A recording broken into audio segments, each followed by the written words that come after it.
Get the Friendo Club set up today and get access to over 700 Going in Raw bonus episodes, our monthly Big Blue predictions challenges, and the ability to ask questions at Going in Raw. We also offer the Steven Larson comic book and exclusive Friendo Club t-shirt. Just hit join here at youtube.com/Steven Larson or go to patreon.com/Steven Larson to sign up. Hey, Friendo, Steve here. Hey, Larson. And welcome back to Steven Larson's Pro Wrestling Podcast, ruining pro wrestling podcasting since 2014. Night of Champions coming up this weekend. We're going to do it on our live watch along. First time going live in a while. So we're going to be doing our watch along and then review right afterwards for that. How many confidence points do you have on your internet holding up for the whole duration of the show? Oh, 0. No confidence on that. But at the very least, we have sort of figured out just ride through like the 90-second wave and we're fine. So yeah, we'll see. I don't know. I'm in contact with a guy about stuff. So I don't know. We'll see. Evidently they did come out and they fixed a couple things, but like it didn't fix seemingly anything because the last couple times I've done tests. You need new cables. Get new cables in there. That's possible. That might be next. I don't know. So we'll see what Homeboy says. In any event, on today's episode, we are going to talk a little bit about some wrestling news. We're going to talk about what you guys want us to talk about. We got your AEW and NXT reviews as well. A reminder, the form for the predictions challenge. That's why I put on the predictions shirt and the predictions hat. You got the hat. Got my hat here. Reminder, everybody. It's a reminder, everybody. The form is up now. So if you want in on the predictions challenge, if you want to put us all on notice and you didn't do anything earlier in the month, then you can do that. Click join right here at the channel or go to patreon.com/Steven Larson. If you've already participated earlier in the month and you want to, get to the finish line with the rest of us, then get to the form now, man. Exactly. If anything, if you're behind the leader by a substantial amount, you know what? Get some momentum going into July. Yeah, July. A lot of shows in July, all in one weekend, seemingly, too. The title is back on the line at a super show in July. So yeah, we've got Evolution. We've got Saturday night's main event, Goldberg last match thing. And then, of course, the big all-in show, so it should be a very, very wild, unpredictable weekend. But let's talk about this first, because this is so weird. This is odd. This is one of the weirdest wrestling news stories I've come across in a while. I didn't know anything about it till Mr. Dope texted it to us. Like, hey, what's the deal with this? Well, I looked it up. I'm like, this is strange. Like, whose piece of prime rib did Karrion Kross sneeze on for this to get out there? Anyways, so we've been wondering for a while, why isn't Karrion Kross getting more substantial stories, more substantial TV time, actual feuds and matches? I guess we got a possible explanation here from Wade Keller of PW Torch. According to what Keller has heard, it's because apparently Karrion Kross doesn't want to take bumps. This is said on a recent episode of PW Torch's podcast. What Keller had to say, quote, these transcripts come from What Culture. I talked about this when he was all the rage in NXT coming out of TNA. I was like, wrestlers are telling me when he gets to the main roster, nobody's going to put up with the fact that he doesn't take bumps. He's scared to bump. He doesn't flat back bump. I don't know if he's got an injury or a concern. Keller continues, Kross favors one side, which can cause an injury, so I don't know if he has a pre-existing condition or he's just not comfortable taking bumps. I don't know. I don't have the inside story on that, but I know wrestlers who I chat with about things when I want wrestlers' insights are like, oh, right, Wade, you're right when you say Karrion Kross won't be a big star on the main roster, but one of the reasons you're missing out is just watch his next match. He just doesn't really take bumps. It's not that he's slow or plodding or he's not that tall compared to the rosters in TNA and NXT, where his gimmick kind of needs to be taller than his opponents to make up for the fact that he's not creating movement. Lots of things are working against him, but all that said, I find his current character delightful. So I actually did a little bit of research on this because I saw it a couple days, I think, before Dope sent it into the chat. It was the weirdest thing. Yeah. Because it's like, it's like saying, oh, yeah, this guy's not going to make it in the NBA because he doesn't like to dribble. I know. It's like flat back bumping is like one of the cornerstones of professional wrestling. but maybe not. So I went and I watched the last two Karrion Kross matches on Main Event. Now, granted, they were against opponents significantly smaller than him. So it's not like he's getting in there with like a Brock Lesnar or even like a Mark Henry sized guy where it might make more sense for him to do the old flat back. Now, also keep in mind, neither you nor I are actual wrestlers, but, you know, also we're not in the NBA and we can still watch the games and assess the moves that people do and stand in awe or whatever. Yeah. When we watch somebody from the free throw line, for example, if it's something particularly goofy, who's the fella on, was it the Knicks, I think? Tall glass of water. Oh, what's his name? Oh, Mitchell Robinson? Mitchell Robinson. He's got like the weirdest free throw. He always shoots the line drive for his first free throw, then makes the second one. Yeah, right, exactly, and everybody pops. So, anyways, you can take a look at the situation and assess. However, there is some. I feel like there is some detail that I think maybe an actual wrestler could provide to the situation because Karrion Kross's actual finishing move requires him to fall on his back, square on his back. Now, it's not the flat, you know, you do the thing. Yeah, with the arms out. Yeah. With the arms out thing, you know, the boom, that thing. It's not that thing. And in fact, in neither of these matches did I see him do that thing with the arms going out. Yeah. However, there were multiple times when he got hit and he lands on his back. Now, there was one making the rounds on social media where he sort of falls over to his side. But there were plenty of times when the guy did basically go through the motions of landing square on his back. There was one time he landed on his back and he sort of rolled backwards through it, which is obviously not the same thing as a regular flat back bump. So I don't know. Maybe the guy is trying to push the language of pro wrestling forward into the future.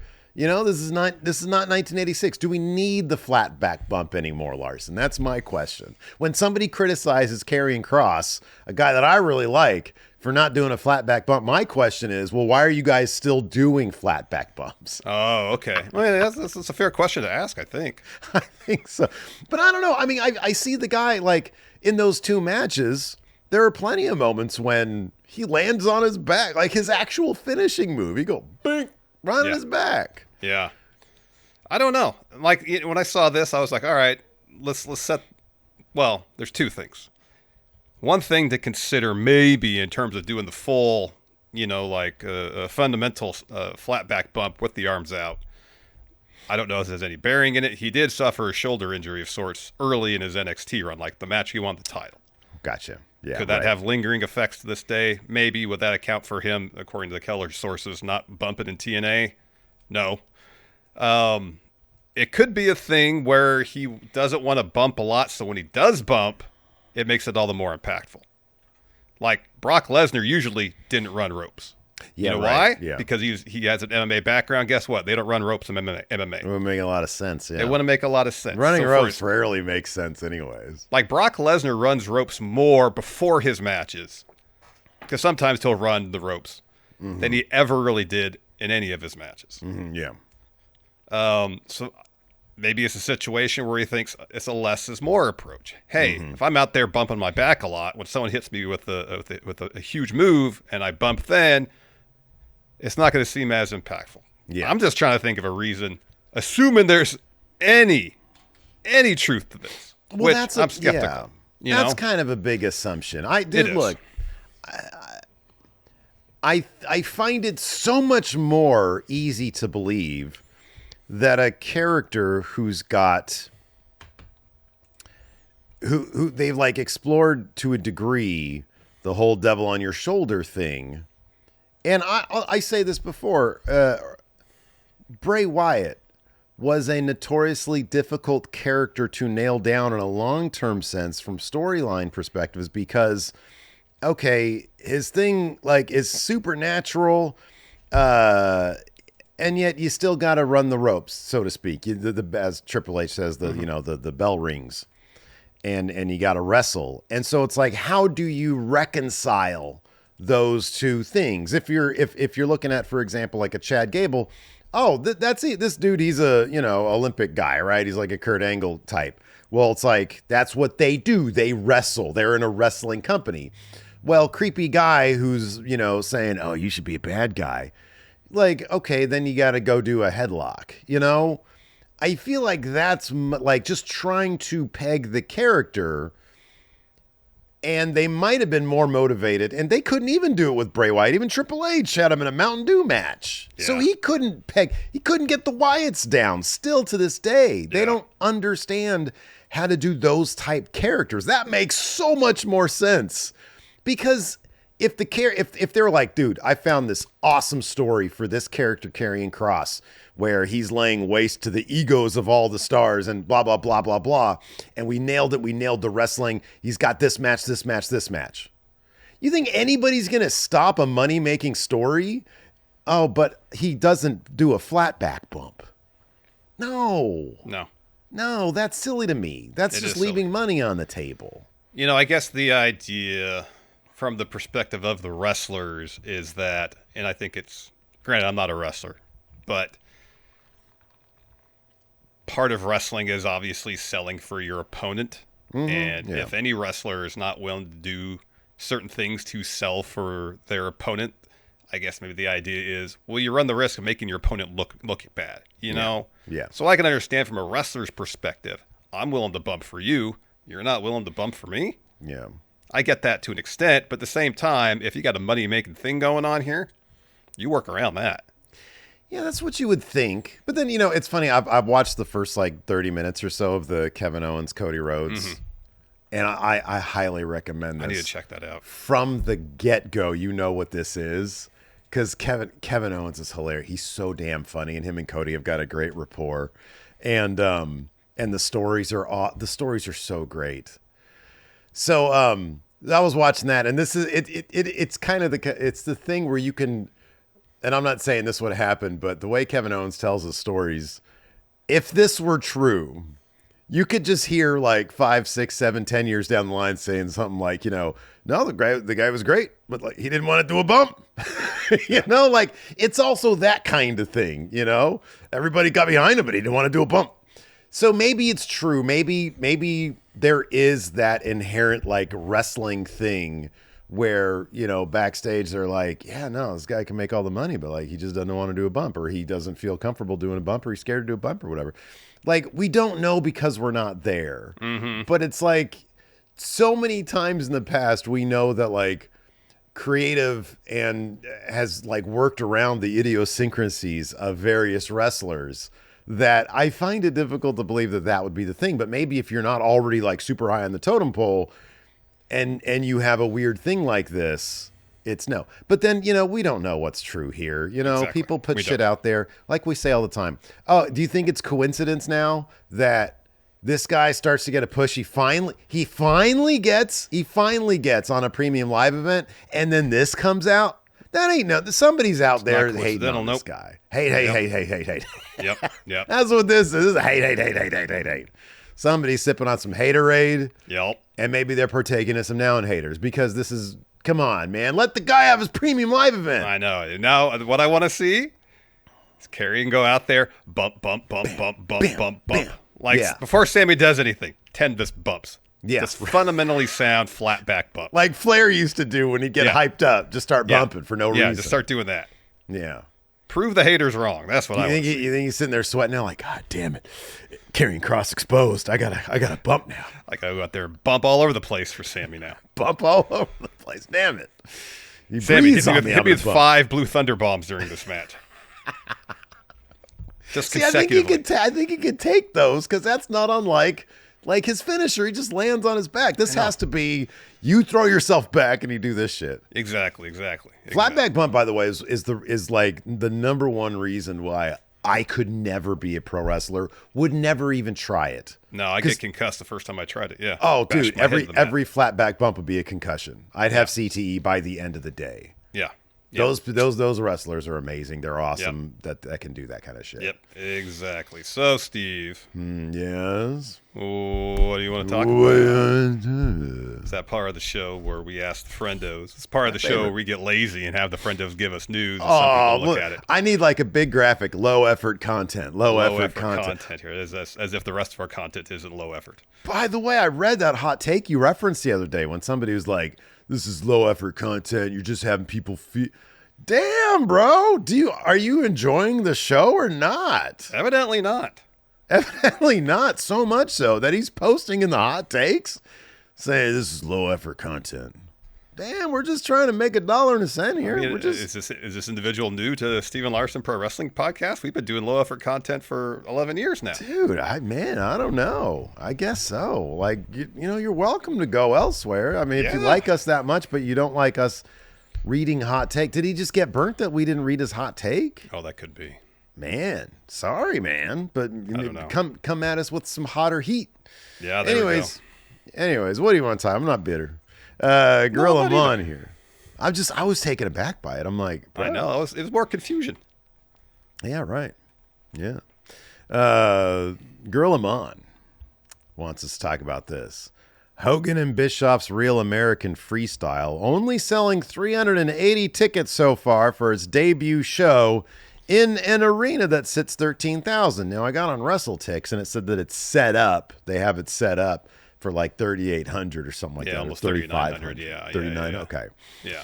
And it's only sold 380. I did not see, though, when is the actual show taking place? August 30th. So they got about 2 months. All right. They got 2 months. I mean, I think 380 is more than I could sell.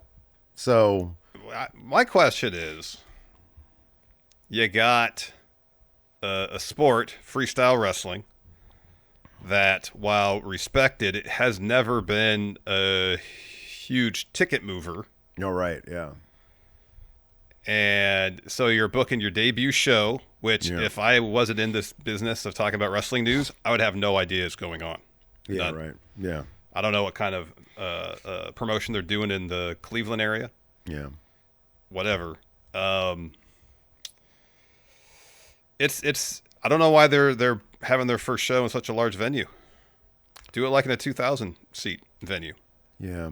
Well, I don't understand that aspect of it. Aim high. Maybe they got a good deal. I don't know. Yeah, I don't know. I mean, there hasn't been a trailer for this properly. Well, there was the Hogan and Bischoff announcement. The announcement trailers, but that's been it as far as I'm aware. And then I think, there was like the one where that third man was involved, and I think they showed some stuff there maybe. But in terms of them, like, doing the rounds, hyping this thing up, maybe they're going to get started on that soon. I'd like to see some stuff. Yeah. People want to know what they're putting the money towards. Yeah. Yeah. So I don't know. It's still early. Maybe they'll get moving on that, maybe the first one, hey, if they sell 1,500, maybe they'll be happy, but that's still a little ways away from where they are now. Yeah. I'm not going to celebrate failure. You know why, man? Look, I'm no fan of Bischoff and Hogan, but there's some young dudes who are involved in this, who are just trying to, do something good in their lives and do some freestyle shit with like Hulk Hogan, a legend in the business. So, Well, Hulk Hogan's a legend in the pro wrestling business. This is freestyle wrestling. Something Hogan does absolutely nothing Wait about. a second. You're telling me he's not a legend in the freestyle wrestling industry? Just because he did one drop toe hold during the course of his career. Hey, man, he could wrestle he could wrestle in Japan, dude. I see one clip every time. Look, it's the same clip. Look. And it wasn't the smoothest drop toe hold. Oh, that was like butter. What are you talking about? No, when I blur my eyes, I'm like, is that Zack Sabre Jr. or Hulk Hogan? You got to go get LASIK again then, dude. Come on. Well, I already said when I blur my eyes. So. There again, it's not that I had to look far away, though, because, like, man, I try to look at something. This is blurry now. Oh, you need reading glasses. I have them. I got 2 pairs around. Oh, there you go. Oh, man, I got clowned on. The wife saw me. She walked in. I was reading a comic book. I'm reading glasses on. She said, "Oh, no." That was her only reaction. Yeah, man. I could hear that. Yeah. Joker Smiley here says AEW changing its signing policy. So earlier this week, it was essentially AEW would be more selective in signing former WWE wrestlers. That's kind of all it was. Yeah, Sean Ross Sapp put out a report he said they're going to be pickier when it comes to former WWE talent. I mean, obviously the holy trinity, of course, of Rusev, Andrade, and Aleister Black spoiled it for the rest of these assholes out there who are like, oh man, Triple H isn't using me the way I want to be used. I'm gonna go to AEW and run the show. No, not anymore. Not he's got his core of dudes that he likes, and it's working, and he don't need any more Rusev days. He doesn't need any more Malachi Blacks. He don't need people who think they're a big dog. Not to say those guys were like used properly though. No, they weren't. And whether it was there and they think they were going to run the place, or simply, well, I'm here for a couple of years to bide my time until I can go back to WWE. You should be picky though. You should absolutely be picky. Yeah, I am kind of surprised they haven't given Tegan Knox a shot. Nixon Newell now a shot. She talked about that recently, where she was like, "Yeah, man, apparently they don't want me." But because she was a really terrific wrestler. Yeah, I know she had some like knee stuff, but yeah, I'd be surprised if they don't pick up Dakota Kai like after All In, maybe sometime later in the year. That could be. But yeah, you should go with who's gonna improve what you are putting out there. Exactly. Probably ain't gonna be Braun Strowman. You know what I mean? Who's invested in doing things? Who's invested in AEW essentially? Mm-hmm. Yeah, who's gonna buy in? Invested in making the company better. Yeah. Atticus here says Chad Gable needing surgery. So his bodyslam.net reported first that he was injured, undisclosed, unknown injury. And then I believe his PW Insider reported that he was going to require surgery for that injury. No time frame as far as I'm aware of how long he's going to be out, because we don't know the nature of the injury or surgery. But he's been a featured player on TV for a long time. And he's got a very passionate fan base as well. Yeah. You got to think he should be considered, like, for the first half of this year, like one of WWE's in-ring MVPs. Because this guy could be slotted in. He did a 2-shot at Money in the Bank weekend.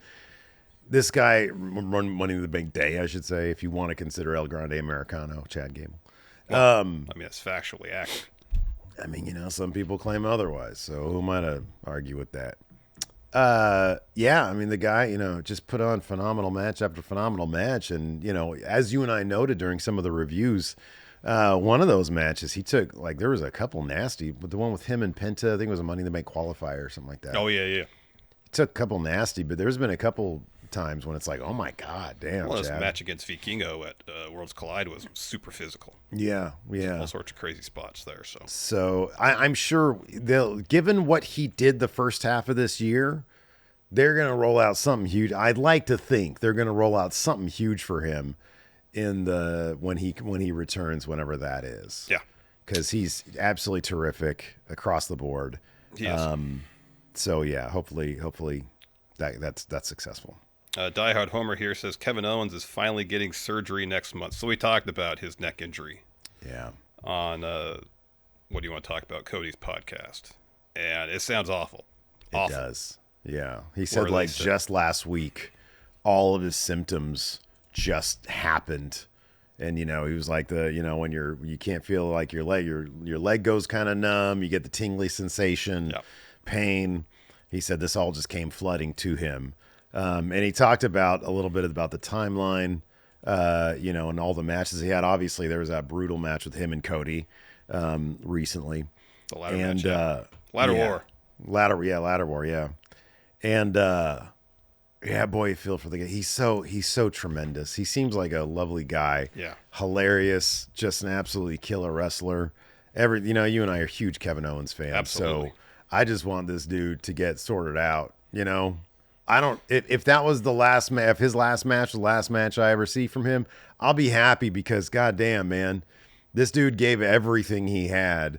And when he talks about the kind of stuff like spinal cord stuff, dude, I don't know if you want to mess with that. Well, the way he was talking about it, he's, like the the trauma that kind of put the neck injury on the map for him happened in January. He said, although he said it was the situation where something that was probably building up, and by April when he had some imaging done, they said, you got to stop.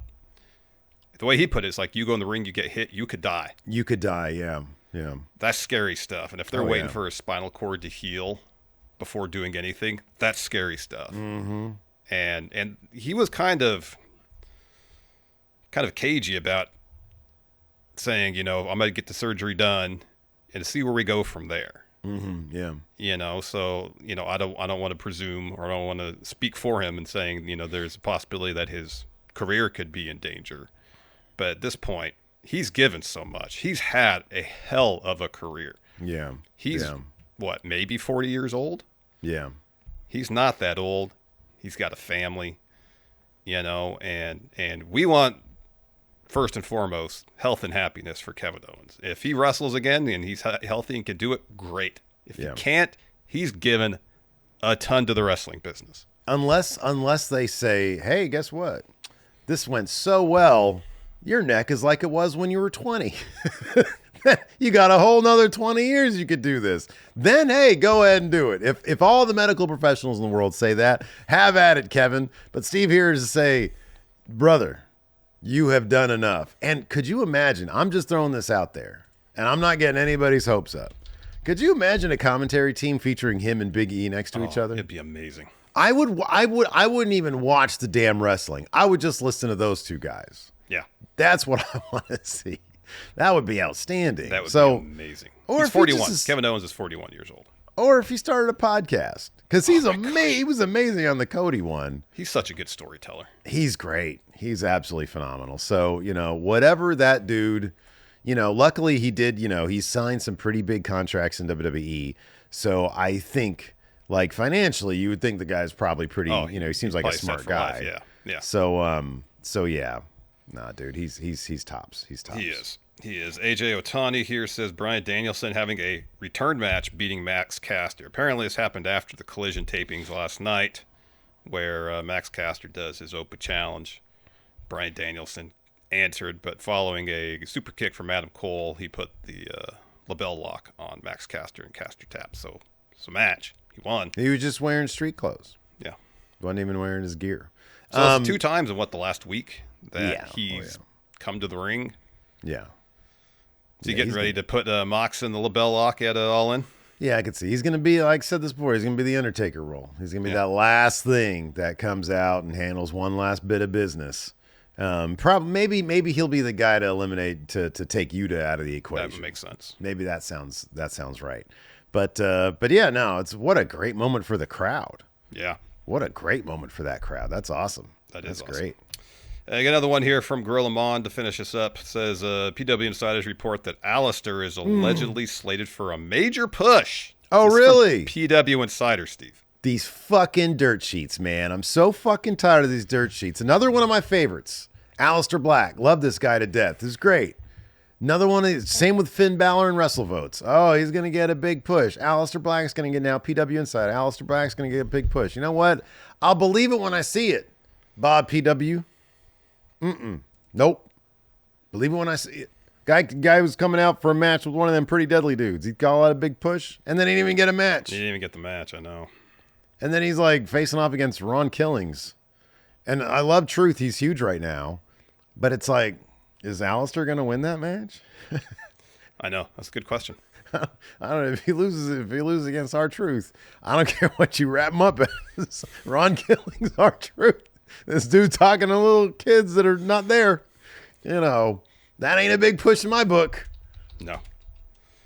So I don't know about any of that. I'm still waiting for Finn Balor's big push. If he don't win the Intercontinental Championship at SummerSlam, apparently the original plans for him at SummerSlam was him and Roxanne against Dom and Liv.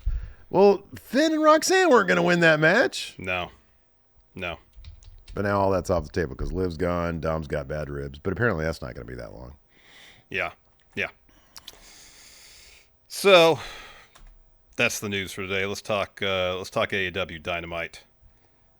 Another solid show. I mean, not as eventful. Definitely not as action-packed as last week's. Mm-hmm. And, like the Hurt Syndicate stuff isn't bad. It just takes up so much time. Yeah, dude, when I see MJF on a mic talking directly into the camera, I'm like, God damn, be here for a while, aren't I? Mm-hmm. I did like what's the Mark Briscoe though coming out saying, I got a little country pickle. You ain't security because your dick is tiny. Yeah. That made me laugh. Yeah. Yeah. But otherwise, we had, Mercedes opening the show, attacking Toni Storm. We had the Young Bucks versus Swerve and Osprey made with the Young Bucks EVP titles on the line. That is an interesting wrinkle. Number one, the match between with Swerve and Osprey versus who is it? Blake Christian and Lee Johnson. No, Lee Johnson. I always forget Lee Johnson's name. Lee Johnson and Vanilla Baby Blake Christian. Look at that, holding it down. He's the glue on Dynamite every week. This Blake Christian. Killer match. Every time he does the thing where he jumps out. The suicide dive, but twists in midair. God, I love that. Yeah, it's so pretty crazy. And the crowd always gasps. It's an impressive feat of athleticism. It really is. So yeah, Blake Christian, he's great. But the bigger news story probably is number one, Osprey and Swerve working together. When Swerve did the thing and Osprey went leaping over him, that was awesome. That was great. Yeah, that was a ton of fun. And then like the EVP situation up in the air. So are they going to use this? Well, I guess the question is, Young Bucks, widely known and in the universe of AEW, in the story, one of the greatest tag teams of all time. The other two dudes thrown together. Longtime friends, but yes, as a tag team thrown together. Shouldn't the Young Bucks win this match and retain their EVP status? I guess to a certain degree, doesn't the EVP title being on the line kind of ensure a Young Bucks victory? See, I thought kind of the opposite. I was thinking the opposite. I'm like, oh man, this is going to be the thing where the evil empire is toppled. That could be. Then they have to eat some humble pie and maybe eventually go back to being good guys. I don't know. Yeah, I don't know either. I don't know. That's one of those wrestling things where you think, well, the established longtime tag team should have chemistry such that they should win 95% of the matches against a tag team that's just starting up. Mm-hmm, yeah. But that doesn't usually play out that way. No, it doesn't. They usually are like, oh no, these two are like massively successful singles guys, and tagging together is like that. Yeah, exactly. It's like a geometric improvement of cumulative skill when two, world-class singles wrestlers decide to tag together. It's not just, all right, they're both really good, so make a good tag team. No, it's like a geometric progression, Yeah, right. Like either guy, like it's great because Osprey and Swerve, they're both cool eating pins. Like they're fine with that. That's never even a question. If it's for the good of the story, and that's what it usually is. But so yeah, I don't know. I mean, maybe on the road to like within the show of All In to get to that main event, the good guys have to be on the back foot, like Osprey and Swerve. Oh damn, they didn't take out the Young Bucks, but more then they can get to take down Mox. Yeah, they can get their shit back by taking out the Young Bucks in the main event situation. Yeah. I think that might make some sense there. Young Bucks retain their thing. Yeah, that could be. So that should be good. Let's talk about Kota Ibushi making his in-ring return in AEW. In much better shape. Yeah. Moving much better. All that time off that he had was good for him. Yeah, it was. And it seemed like he's going to be getting involved in the story with Kenny and Okada at All In. He's wrestling Okada next week on Dynamite. That's crazy. I know. That is crazy. Dynamite 300. There was that, and then it's Mina versus Mercedes too. That's going to be a good one. Yeah, that's two pretty huge matches there. Yeah, that's big. So you got to think now that Okada has a loose alliance, very loose, especially if you ask Takeshita, because he said in that backstage segment to Okada, it's a temporary. I loved Okada's response. All right, walking away. Yeah, it's great. Coda can help Kenny fend off Don Callis family members, potentially. Of course, there's going to be something happen between Okada and Don Callis family members at some point to kind of make that all implode. I don't know. Does all this lend you to think that Kenny has a better shot at winning that match, or do you still think it's Okada's to win? I think it's going to be Okada. I think it's going to be Okada. I just think that it just makes so much more sense because he is going to be there wrestling longer, I think, than Kenny. Mm-hmm. And Kenny's he's an EVP. And so I don't know. I know Tony Khan has like the final say on everything, but I kind of feel like Kenny would be like, now we're going to do this, but like, yeah, I'm going to take the loss here. No, Tony, I'm going to Okada's got to beat me. What if he does the thing? He's like, okay, Tony, I understand what you're saying. How about this? At All In, Kenny Omega will lose to Okada. There you go. Yeah, I think he probably. Look, I wouldn't be shocked if Kenny does win. I wouldn't be shocked. I wouldn't even be surprised. But I just still feel like they're doing this because right now the odds are so overwhelmingly against Kenny. He was caught, spitting up tons of blood. Yeah. That you need to even him out somehow to give him some chance. But at the end of the day, I feel like everything just sort of takes care of each other. And then Okada hits Rainmaker. Maybe this will be the one time when Okada has to hit 2 Rainmakers in AEW. Could be. Because up till now, it's always one. So, yeah, maybe that'll be the situation. Could be. Let's dive into it. So Hangman had a main event match against Beast, Mortos, and of course Death Riders, Young Bucks came to attack him afterward. But before that, we have a Mox promo kind of setting up what to expect. He says the only thing we really have is the present moment. He says to Paige, will you grab this moment? Will you show up like this moment showed up for you? I don't think you will. Paige, you're afraid of becoming what the world needs you to be. For a guy like me to be where I am today, Hangman, you make me sick. I have less than zero sympathy for you.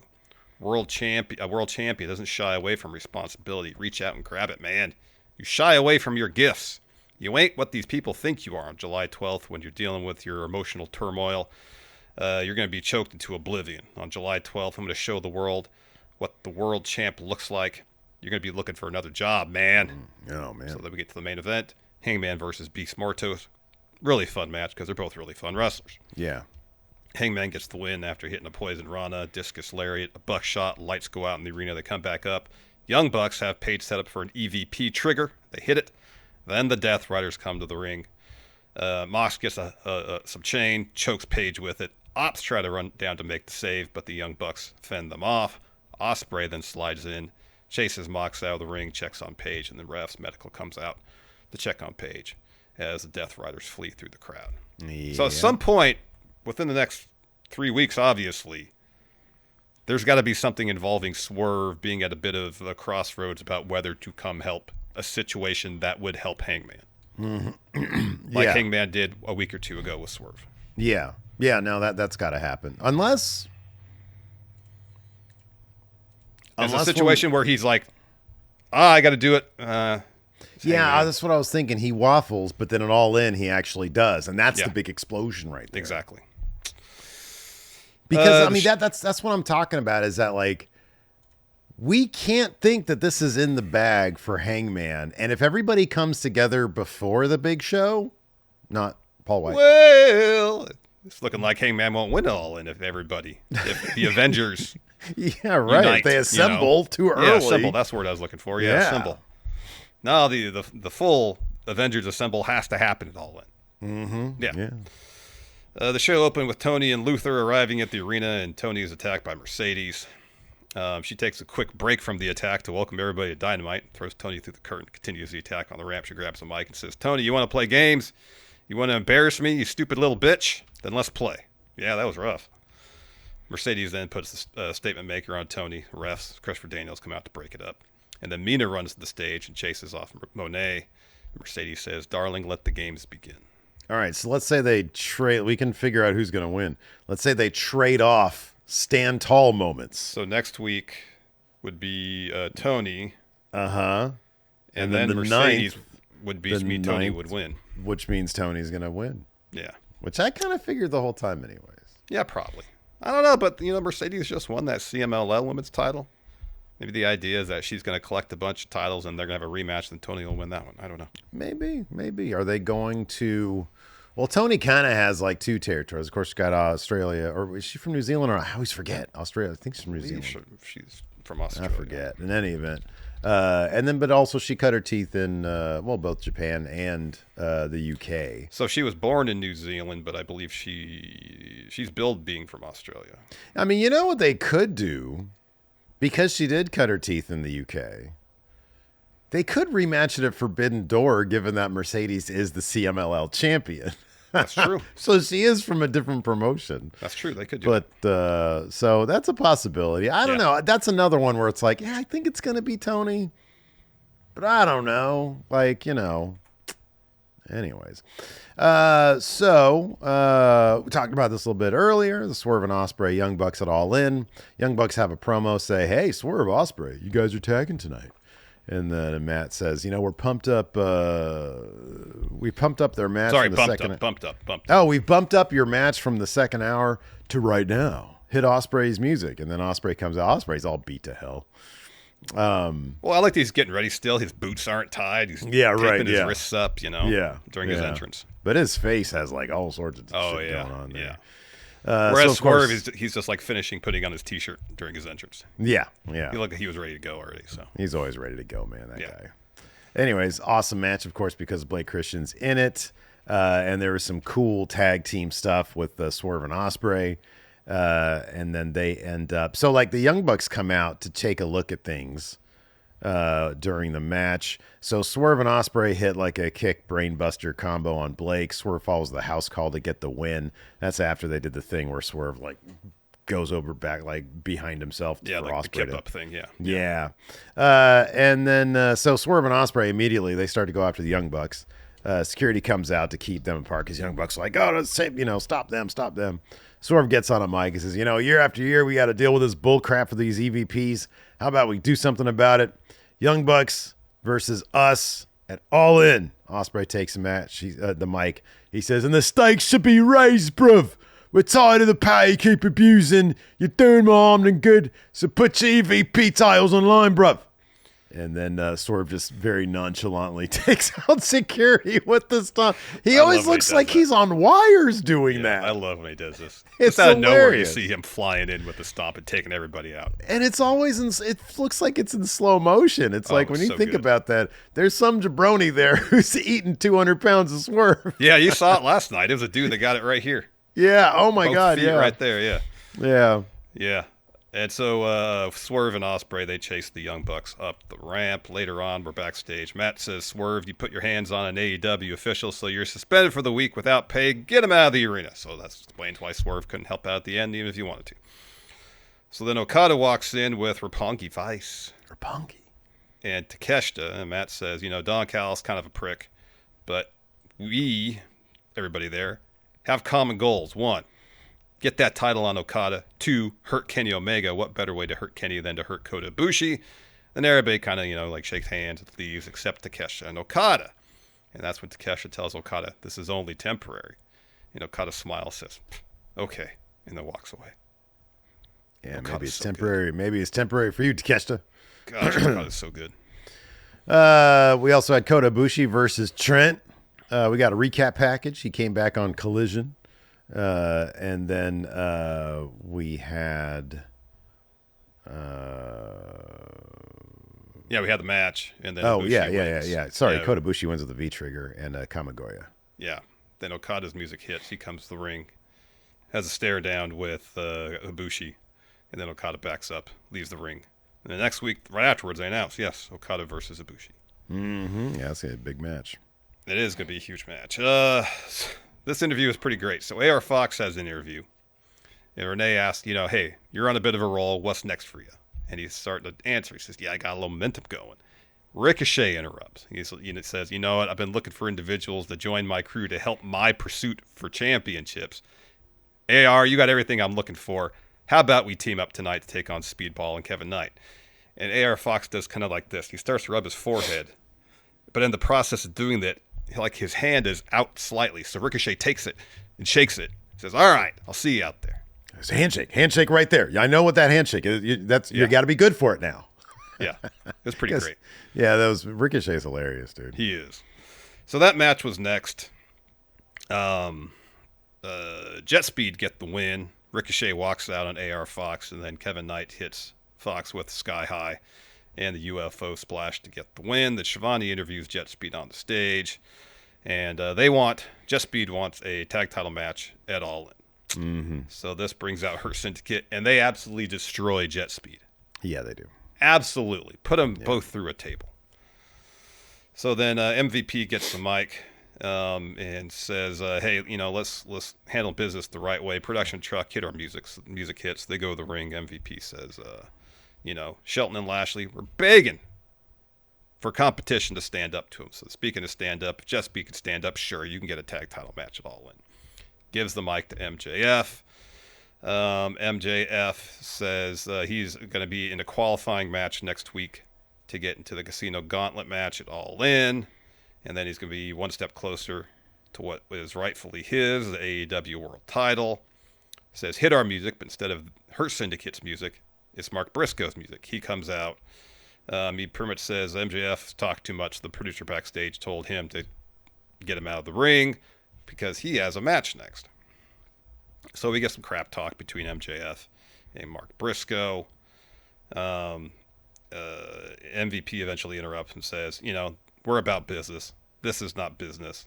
Let's exit and let Mark do what he does better than anybody else here in AEW, and that's lose. So Mark Briscoe's in a four-way match. Winner gets number one spot in the Gauntlet match. It's Mark, it's Bandito, Roderick Strong, and Takeshita. This is really fun. This match was tons of fun. Yeah, this was tons of fun, yeah. And Mark gets the win. So Roddy hits Bandito with End of Heartache, and then Briscoe flies in with the Froggy Bow on Roddy to get the W. Hurt Syndicate kind of telegraphed this win, but it was a fun match nonetheless. Yeah, I know. They were so emphatic saying that all that Mark too. knows how to do is lose. You knew he was going to win. Definitely going to win. And it's like just number one. I don't know what I'd have to take a look to see, since they've been doing this, like whoever wins a fatal four-way in advance at Casino Gauntlet gets the number one spot.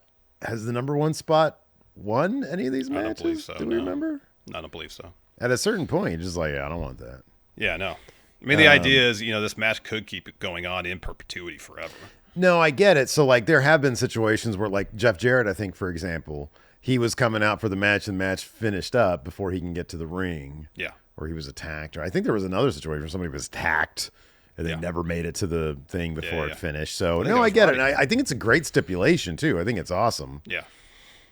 They also did a who's number one in the women's Gauntlet match at All In. Another great match. Statlander, Athena, Willow, Thunder Rosa competed in this one. Athena had Billy Starks there trying to help her out, but it was all for nothing. Even with the Death Riders came out as Willow was about to win this damn thing. It was both Marina and Wheeler Yuta who got a pounce from Willow, but that distraction allowed Statlander to hit Willow with the Wednesday Night Fever to get the win. So Statlander gets that number one.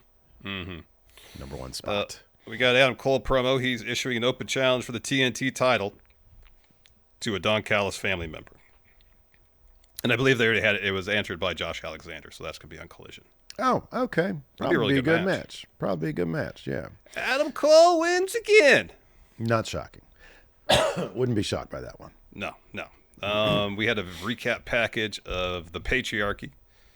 Christian specifically claiming that he wants him and Nick Wayne to be tag champions. So then they start that pursuit on Collision, I believe, against Bill and Brian Keith. So did I imagine? Dude, I saw something, I think it was on Reddit, about them creating father-son tag titles. I saw that too, yeah. Okay, so I'm not crazy about was it the that. intergenerational tag titles? Yeah, which is silly as hell. But apparently also, like, the original plan was for Christian and Cope to team up at All In. And Christian was like, I kind of want to finish up this Nick Wayne stuff in a more organic way, which is, I think, the right move here. Yeah. But because I love, the little video package, Christian saying, my son's been on an absolute tear, all thanks to me and my inspiration. So, I don't know. It's pretty funny. It is pretty funny. intergenerational tag titles, for father-son pairings. That's hilarious, by the way. And I don't give a shit. People can be like, oh, they got too many titles for something like this, which is obviously going to be a short-lived gimmick. Like, who cares, Exactly. And then, speaking of the tag division, FTR wants to have a summit with the Outrunners on Collision. They have an interview with Stokely. Do you think one of the tag titles is going to say father and one of them is going to say son? Yeah, maybe. How about this? Same titles, but one of them has like really super distressed old leather, and like the gold is like all like vintaged up and shit, and it's like stained, a patina to it or something like that. And and then the other one is like pristine. That could be. Hey, look at that. So I guess on Collision, FTR was in an 8-man tag, and the Outrunners ran out afterwards to keep FTR from doing something. So anyway, Stokely says last week, we got a victory. Outrunners interrupted us. Said we all spent the whole weekend figuring out how to handle this situation. And Stokely says, I thought some good old-fashioned vandalism, but cooler heads prevailed. Look at them, FTR, great guys, upstanding citizens of the community. So how about we can meet in the ring on Collision and clear the air? How about that? Guessing the Outrunners are going to get beat down. Probably. Sounds right. Or they'll do the beating down. Who knows? Who knows? All right, let's talk NXT. So we now know who JC Jane is going to be defending her NXT Women's title against at Evolution. No surprise, Jordynne Grace. It's Jordynne Grace, yeah. Who won the main event, which was a fatal 4-way between her, Izzy Dame, wasn't Izzy Damon? Izzy Dame, yeah. Jada Parker. Yeah. And another person. Lash Legend. Thank you, Lash Legend, yes. Yeah. Fun stuff, but we kind of figured this was going to be the way to go. Do you think... So Evolution is also, it's like in 3 weeks, 2-3 weeks. Yeah. It's 13th July. How many, like, are they going to try to get JC Jane just a couple of title defenses between now and then? Oh, because, like, Jordan's got to win this at Evolution. I know the idea is she's going to main roster and JC has fatal influence, but I don't know. I feel like even if Jordynne Grace has, like, a short title reign or she wins it for the big moment at Evolution, just have her, like, do double duty, do the thing where she just vacates it because she's going to main. I don't know. Like, the big moment of her winning the NXT Women's Championship. It'd be a shame if Jordynne Grace was in NXT and she never won that Women's Championship. I don't disagree with that, but they did this whole segment where Fatal Influence powerbombed Blake Monroe through the table at her contract signing. Blake Monroe's beating JC for that title. Oh, you think that's what it's going to be? Okay. Yeah. So it's probably going to be a situation like we saw with Stephanie where Fatal Influence, interferes, keeps her from winning. That's my guess. Okay. All right. Yeah, that could be. So I don't know if they go through all that whole segment with Blake and Fatal Influence just to have Jordynne Grace beat JC for the title, Well, you can still have Blake. I know. I understand they can still feud after the fact. They can still feud. I don't know. So, yeah. Also, we had Josh Briggs versus Trick Williams for the TNA title. Fun enough match. We had a Trick Williams after the match. So Trick got a trick shot to get the win. Got on the mic after the match, said, it's time to put some respect on my name. I went from carrying him to carrying two brands at the same time. In other words, I'm the greatest TNA champ. And then say his name, and he appears. But then he didn't appear on the stage. He appeared behind Trick Williams. This cracked me up because, like, Joe Hendry shows up behind him, and he starts yelling, like, turn around, and Trick acts like he doesn't hear him. Yeah. And so he does turn around. And so Joe Hendry ends up clotheslining him out of the ring. Later on, Trick is in the locker room. High Rise shows up. Trick says, now's not the time. And Wes Lee says, last week we had a lot going on in the match. And Trick's like, yeah, we had a lot going on. I had the match under control. And the next thing I know, in a mirror hits me with a big splash. And then he says, I pinned Briggs, and Average Joe comes out of nowhere. He's like, he just appears. And they all start looking around. Yeah, it's pretty funny. We're good. And then Wes is like, look, I talked to Ava. I'm going to whoop Joe Hendry's ass next week. Wes says that. Yeah. And then Trick's like, oh, okay, that's cool. He was like, how about this? All three of you whoop Joe Hendry's ass next week. Then I'll owe you guys one. And then later on, we got a interview with Average Joe. And he says, yeah, man, I think about losing the TNA title to Trick all the time. Can't change the past, but I can control the future. Trick thinks he can show up in TNA whenever he wants, so I thought I'd return the favor and come to NXT whenever I want. And then she asked him about facing Wes Lee next week. He was like, yeah, Wes cut his teeth in TNA, but he's forgotten where he's come from. But I'm going to remind him. Trick and Wes Lee have really good chemistry. They have really good chemistry. They're really funny together. One thing to mention as it relates to the main event, there's a segment backstage where Izzy walks up to Tatum, pretty much says, I'll be your friend. Saul, Ruka, and Zarya walk up, and Saul's like, what's going on here? And Zarya's pretty much like, Tatum wants to be Izzy's friend, let her. So Izzy and Tatum go walk and join the rest of the calling. Sean Spears makes some reference to going after the tag titles, but during the main event, Tatum, who was out there with Izzy, gets involved, and then Saul, Ruka, and Zarya run out. Zarya picks up Tatum, and they take her backstage. So. Yeah. No, the calling bit's funny because he's like, Izzy, what's your friend's name? Like, how do you not know who this person is? Evidently, Sean Spears doesn't watch the show. I guess not. And he holds his arms all weird like this. He's like, we're trying to get into the tag title picture. We don't really know how, though. We're quite awful. Start by winning matches. So Obafemi comes to the ring for a promo. Darula. He says, I'm getting restless because I got no competition. I need challengers. So anybody who thinks they're worthy, this is your moment. Come on down. He comes out, he's like, the men's division here in NXT sucks. I got nobody, man. So Inamura makes his entrance. He says, I came to NXT to chase glory. When that didn't come, I went home to Japan. He says, I realized I missed Briggs, but I also missed NXT. I love NXT. I love the culture, the passion of the fans. I want to pay them back by becoming NXT champion. Then Oba pretty much says, you know what? Sure, we'll have a match. And they get their face-to-face. Inamura says, I'm ready to face you. Inamura leaves the ring, and then he gets leveled by Jasper Troy. Jasper gets on the apron and tells Oba, I'm not finished with you yet. So Inamura goes to Noah. He looks around. He's like, this place sucks. I miss the other place. I miss the Florida humidity. Maybe. I'm going back there. So then we had Tony D'Angelo and Stax wrestle for the vacant Heritage Cup. So I guess Noam Dar is injured again. That's a bummer. Yeah, they didn't really expand on this at all. Like, it was just Ava announced, Noam Dar is injured again, so we got to vacate this thing. I'm like, that doesn't pass the sniff test. Yeah, because initially it was going to be Stax versus Noam Dar. Yeah. Was Noam Dar just, I don't know. He's like, I'm not going back to America right now.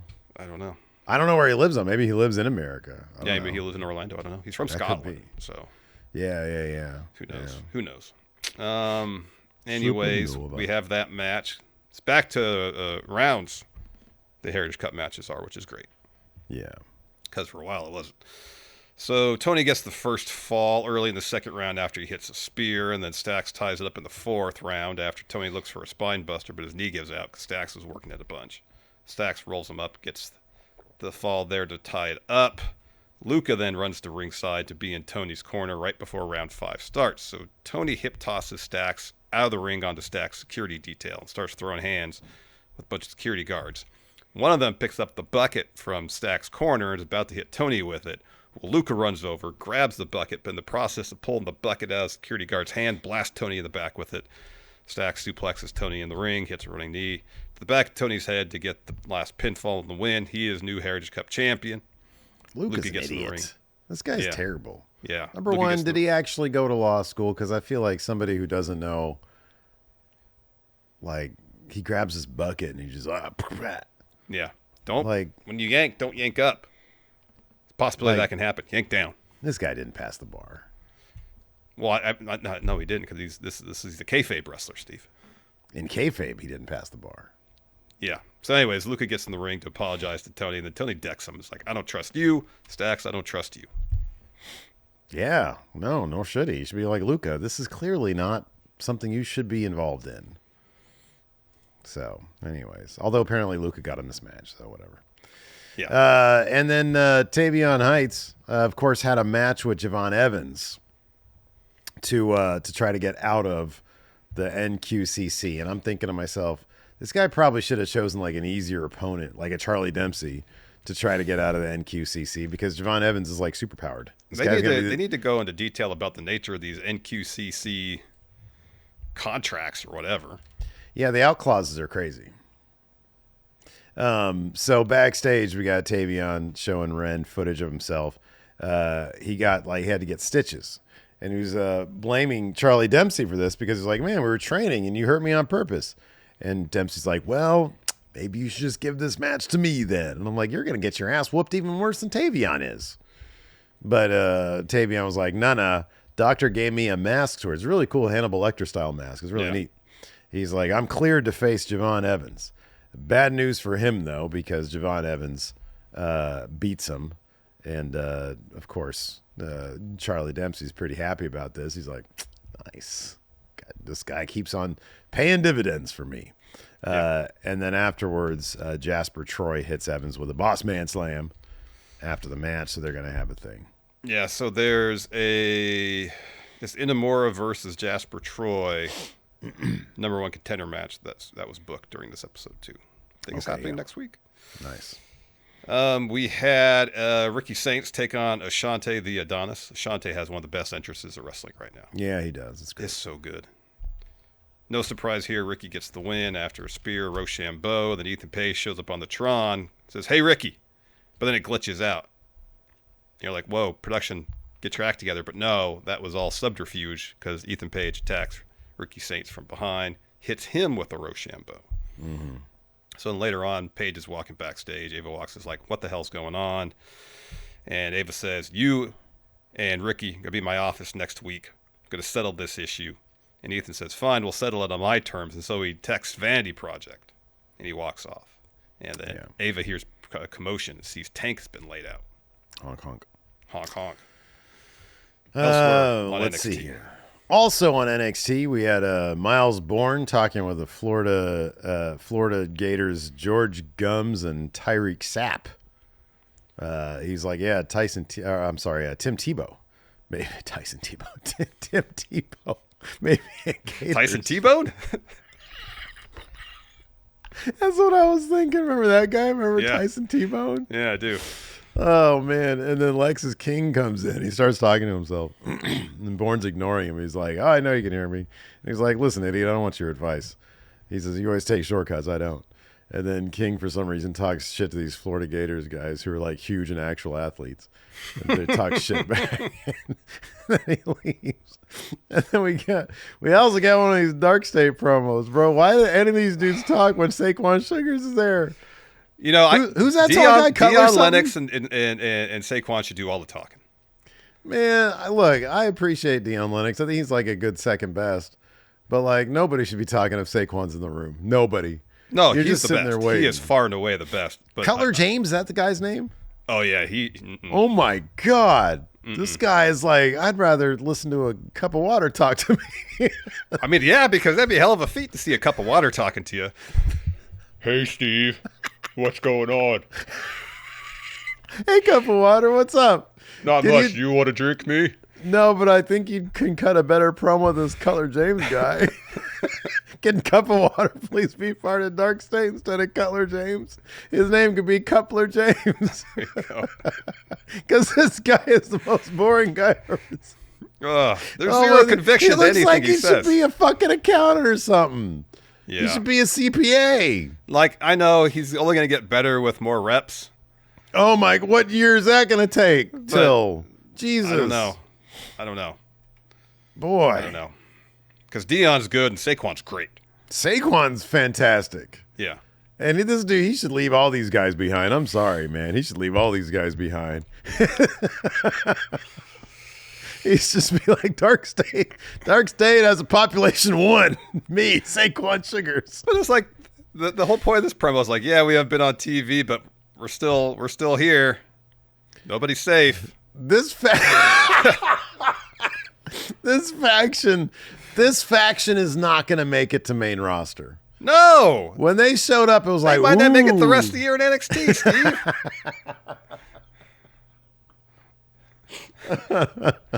Saquon, Put a backpack on that, a jetpack on that guy, shoot him to the moon. Yeah, he's great. The rest of these guys can kick it. Sophia's backstage with, I guess, season 2 LFG contestants. I don't know. She's talking about how she lost last week. I didn't see this part or the last part here. Oh, okay. So Laney walks up and says, "You sure did get played like a fiddle." He says, "I watched you, and I'll be sure to learn from your mistakes." And the last steps in and says, "Y'all have a problem. You got to solve it later. Go watch me. Watch me now as I get it done tonight in the main event." Didn't get it done. And then we had a Chase U segment where Kale and Uriah, after walking out last week, are back in class. So Andre Chase tells them, "What I said last week was 100% fact. They need to toughen the fuck up." So Uriah says, "Chase, you're tripping. You can't talk to us like that." Tripping. And Chase says, "It's that attitude that built Chase U, the same school that you wanted to be a part of." And then Kale gets up and says, "That attitude that built the university, it also destroyed it." And then they walk out again.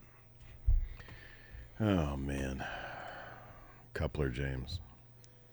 The latest Would you star like to in answer NXT. some questions, Steve? Only if it's going to be you, Coupler James. All right, let's take a look here. John and Alistair voice.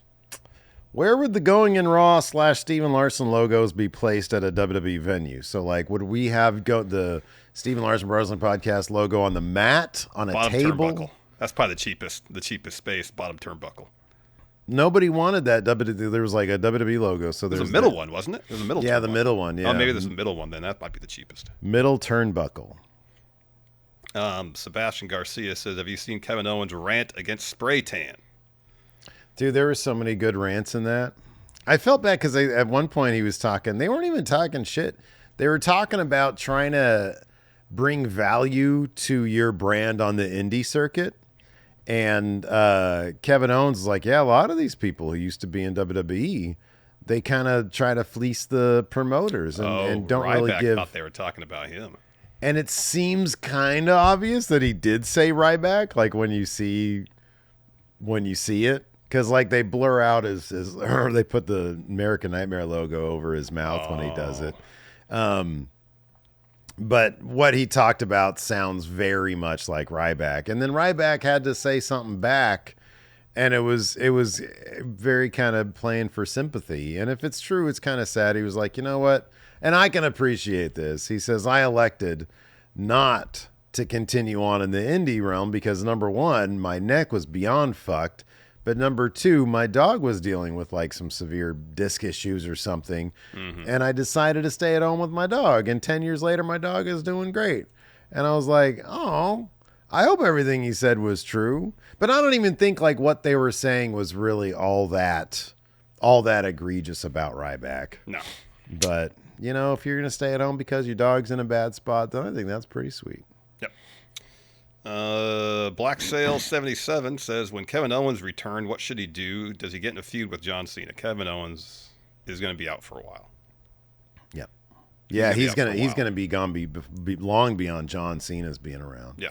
Y'all seem to remember John Cena's not going to be here after December 31st. Yeah, he's only got after this weekend 15 dates left.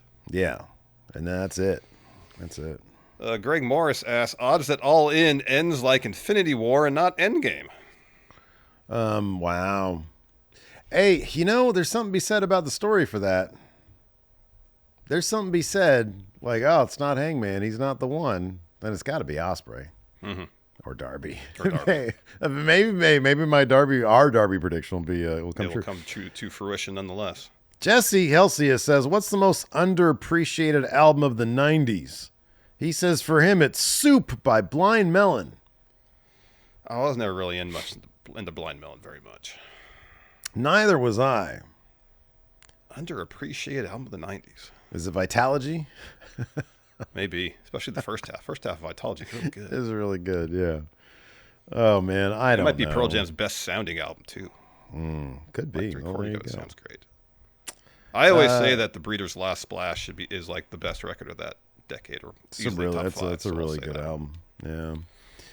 Art Guy 412 says, where the hell's Cope? Well, I mentioned that earlier. Apparently the plan was for All In, but Christian was like, I'd rather finish this stuff up with Nick Wayne.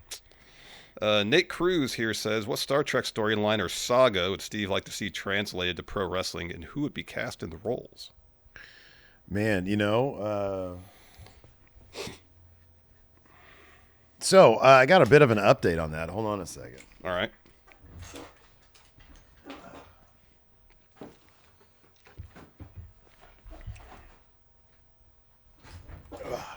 So this one right here, this action figure that somebody got for, I guess, me and Jeff, it's Geordie LaForge as an alien from the episode Identity Crisis. And I mentioned to you that there was 2 radio DJs who had a show on NBC. Yeah. I looked it up. It was The Adventures of Mark and Brian. It was I remember them. Yeah. Okay. It was a very short-lived, back when NBC was giving any old asshole a show. Yeah. And every week they would like do something new. And on that particular, there was an episode where they were part of the Star Trek episode. They were like extras on that. Yeah. So like in that episode, Geordie LaForge, like years earlier, like 10 years earlier, had gone down to this planet with a couple of Starfleet homies to do some research. And they caught this bug that activated like 7 years or 10 years later or something. And so all the other people that he went down on the planet with, they all like left their ships, stole shuttlecrafts, and went down to the planet, and they transformed into these aliens. And then the last one was Geordie, and so he goes down there, but, you know, obviously the crew of the Enterprise, who's like the only competent crew in Starfleet, they figure out what's going on, and they're able to, like, rescue him. But it was a really good episode, so I'm going to say that episode should be translated to pro wrestling. All right. Like, years ago, Aleister Black had been in AEW, and then he gets activated as an AEW wrestler in WWE. There we go. Yeah. That's good. I don't know how the fuck that works, though. All right, Steve, let's see if you can do this. Okay. Stony Money says 6 degrees of Kevin Bacon. Yeah. You got Brett Spiner Oh, yeah. to Dave Bautista. This is pretty easy. Oh, man. To Dave Bautista? 2.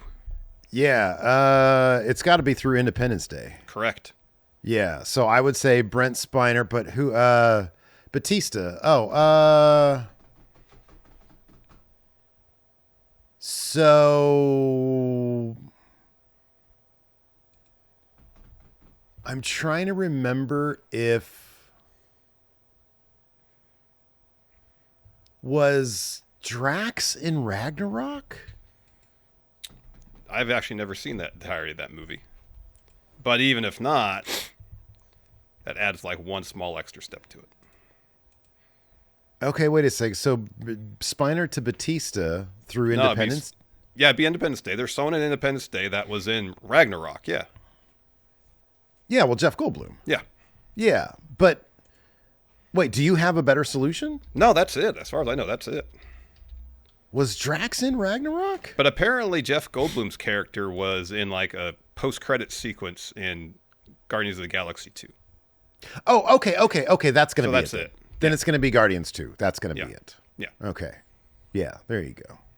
Yeah, everybody was, a lot of people were in, like, has Batista been in a Will Smith movie? Or a Bill Pullman movie? Not that I'm aware of, no. But yeah, the Guardians 2 then. Yeah, there you go. It's pretty easy, straightforward. Yeah, Spiner's been in a lot of stuff. It'd probably be more difficult to do like a Jonathan Frakes Batista thing. Yeah. But Frakes has directed a lot of shit, so if you add directing into it, maybe. Maybe. Let's see here. Dave Matuszek, with Sirius XM now launching a 24/7 station dedicated to wrestling, do you think there's a possibility of radio simulcasts of wrestling pay-per-views making a comeback if necessary? So I didn't know they were doing a 24/7 station. Yeah, they're changing the MMA and boxing channel to wrestling 24/7. Is it going to be like wrestling programming or wrestling? Yeah, so Busted Open. Sam Roberts Show. Cheap Heat. Mm-hmm. And I guess Denise is going to have a show on there. Okay. So I saw those are the ones, the shows I can remember. Okay. But well, there you go. Hey, Sirius, we're open for business. Yep. Everybody's so cheap these days, though. I don't know if I don't know how lucrative that would be. Let's see here. Miko says, saw a post asking who the Jeff Hardy of the current generation is. Who do you think? Darby Allin. Oh, yeah, it's Darby. It's Darby Allin. Yeah. Let's see here. Oh, here we go. Joe the Meme Maker. With news that there were talks in AEW of them introducing the father and son tag titles, what other titles could be created with a very specific criteria?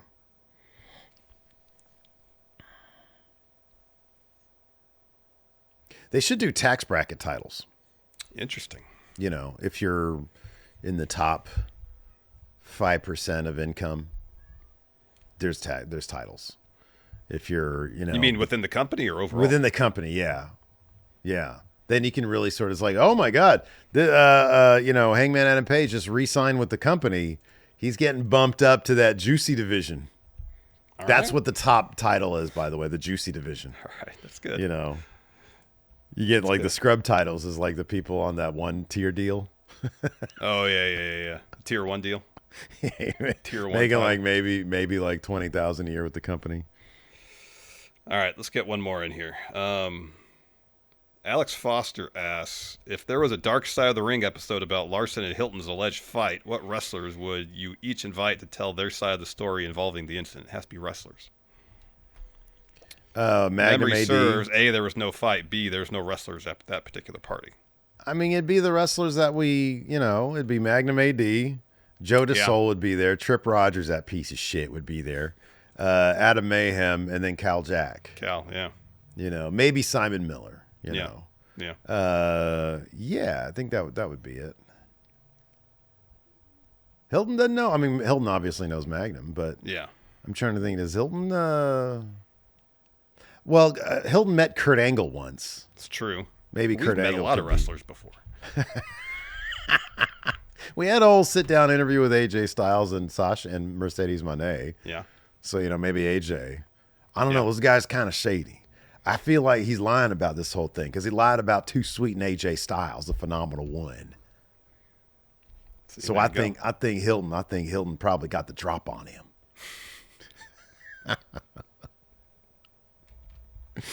Oh man. Well, the Granada Hills community believes that Larson got the Granada Hills community.